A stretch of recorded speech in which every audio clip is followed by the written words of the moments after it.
The surface of the stone was carved with a picture of a man smashing another man in the face with what looked like a spoon. "That's Narmer with the spoon," I guessed. "Angry because the other bloke stole his breakfast cereal?" Carter shook his head.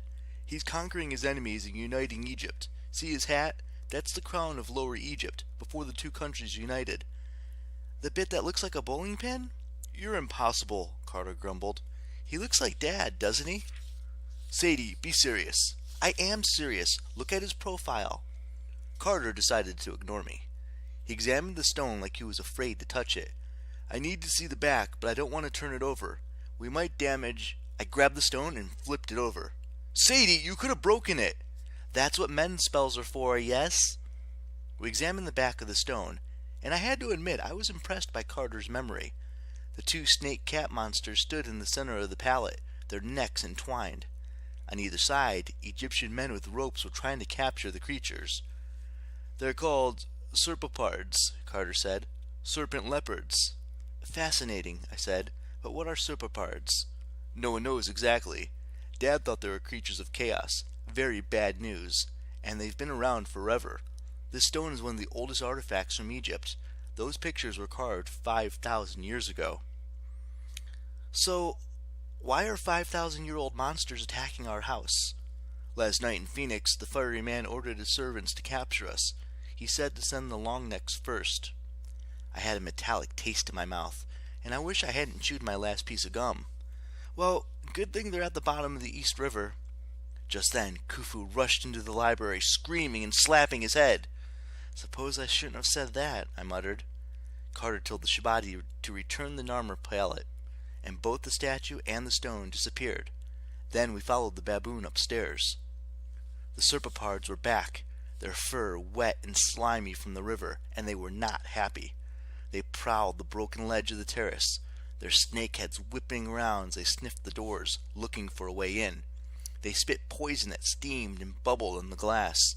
Their forked tongues darted in and out. "Ah! Ah! Ah!" Khufu picked up Muffin, who was sitting on the sofa, and offered me the cat. "I really don't think that will help," I told him. "Ah! Ah!" Khufu insisted. Neither Muffin nor the cat ended in O, so I guess Khufu was not trying to offer me a snack. But I didn't know what else he was on about. I took the cat just to shut him up. "Meow!" Muffin looked up at me. "It'll be all right," I promised, trying not to sound scared out of my mind. "The house is protected by magic." "Sadie," Carter said, "they've found something." The serpopards had converged at the left-hand door and were intently sniffing the handle. "Isn't it locked?" I asked. Both monsters smashed their ugly faces against the glass. The door shuddered. Blue hieroglyphics glowed along the doorframe, but their light was faint. "I don't like this," Carter murmured.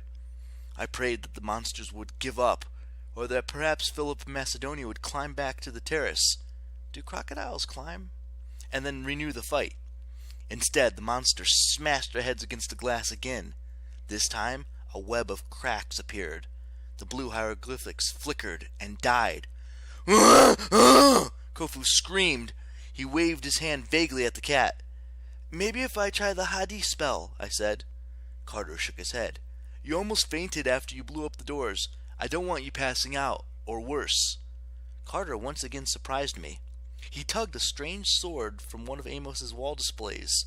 The blade had an odd crescent moon curve and looked horribly impractical. "You can't be serious," I said. "Unless you've got a better idea," he stammered, his face beading with perspiration. "It's me, you, and the baboon against those things." I'm sure Carter was trying to be brave on his own extremely unbrave way, but he was shaking worse than I was. If anyone was going to pass out, I feared it would be him, and I didn't fancy him doing that while holding a sharp object. Then the leopard struck a third time, and the door shattered. We backed up to the foot of the tall statue as the creature stalked into the great room.